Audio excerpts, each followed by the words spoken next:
between world number 2 Caruana and the 18-year-old Praggnanandhaa. The game opens with 1 e4 and Prag responds back with e5. Knight comes out to f3, knight c6, bishop c4. It's the Italian.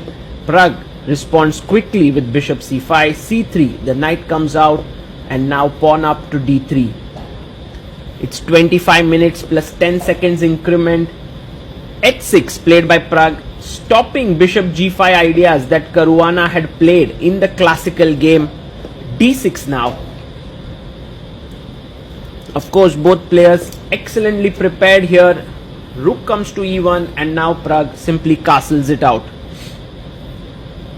h3 played. This is all very standard stuff in the Italian game. Pawn to a4. Caruana wants to gain space on the queen side. Prag brings his bishop back to a7. He just likes this maneuver of a6, bishop a7. You can see him playing in many of his games. And now the next maneuver of rerouting the knight from c6 to g6. The bishop drops back.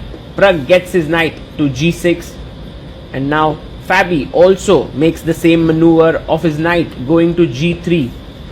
Prag plays his pawn up to c6. Knight comes out to g3. You can see the position is very symmetrical, and now Prag gains a lot of space in the center with d5. Bishop comes out to e3, and now the bishop drops back. Black has two bishops nicely pointing in this direction. Bishop c2 and rook e8. For the time being, the position is roundabout equal, but look at Caruana trying to gain space on the queen side with his pawns here.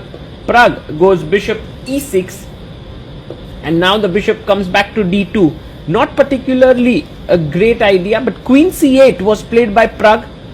Queen e2 moved, and now bishop up to d6. White has more space and Caruana starts to get the small edge here by pushing his pawn to c4. But Prag had this idea of knight f4. If you take, he wants to take back with the pawn and attack the knight. So Caruana brings his queen back to f1. And now the pawn is pushed forward to c5. b5 played here. And these pawns are very dangerous. So Prag now fighting for space. And I guess a move is c4. He pushes his pawn to c4 to get the c5 square for himself. But Caruana places his bishop so beautifully, looking at the e5 pawn, also at defending his a5 pawn. Bishop d7, attacking b5. And now rook d1, excellent move. Somewhere in the air is a sack on h3, but Prag has not really been able to figure that out. So he goes queen c5 and Fabi defends it with rook b1, also threatening bishop b4. So the bishop drops back to f8, saves itself, and now he's threatening to take this. So he goes b6. Now a good exchange sacrifice would have been take, and black is doing pretty okay there. But instead he goes g6. Not a good idea by Prag. Queen e1, excellent move by Caruana. Slowly he's getting an initiative flowing. Bishop g7, and now knight e2 to exchange off this active piece.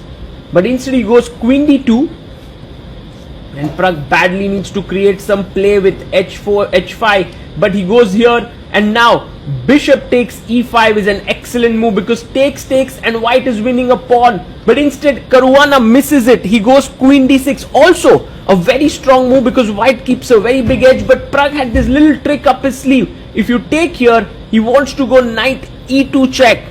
Caruana takes, check here. Prag being very calm there and being very resourceful in this bad position, takes. The knight takes the bishop. The rook is attacked on e8. King takes, and now Caruana needs to take care of his rook, which is hanging on b1. So he goes rook a1, and now Prag is in a not a great position because these pawns are very risky. So first Fabi takes, rook takes, and now you could take the pawn on e5, but that could become very risky with the rook coming in. So king e1 first stopping rook d2, and now he takes. He takes here, rook e8, and f4 would be a good move because f6 there's king d2.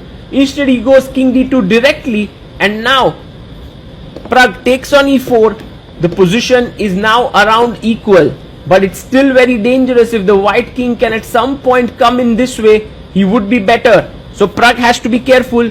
Rook b5. King comes up, and now important to activate your own king, but instead he gives a check.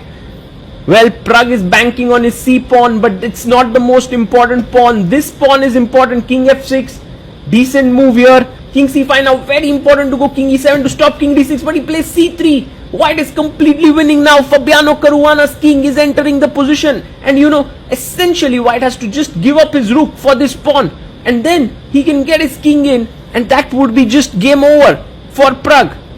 23 seconds for Fabi to make this work. He goes king d6. Excellent move. Pragg in big trouble now.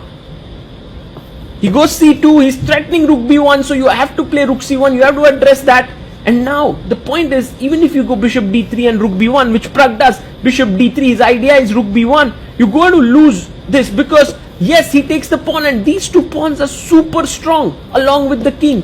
Rook b1, and Fabi sacrifices his rook. Now White is completely winning here. He comes back with his bishop. Fine move here. Bishop d3, b7. Bishop comes back, and now the king moves in. So Pragg gives a check, and he has to block with the bishop now. He blocks it. He blocks it here. Bishop takes pawn, king takes, and now the a pawn is going to queen. Rook c2, push a6, no blunders, f4. This was an important tempo, because now the white king gets in. Not a good idea by Fabiano Caruana. He should have just pushed this pawn, and he would have won that game. King c7. Now rook a2. That one move is going to cost Caruana a lot, because Pragg takes here bishop d5, and now it's time to sacrifice the rook, and the king comes in. Pragg has calculated it all. He's going to win these pawns. White tries to bring his king back. f5, king c5, g5. All that Caruana needed was one more tempo, which he had wasted with the move f4, and now Pragg is getting that draw. What a miraculous defense by Pragg. He was losing so many times in this game, but somehow he managed to hold. Caruana playing till the very end, makes a queen, and now bishop takes a draw.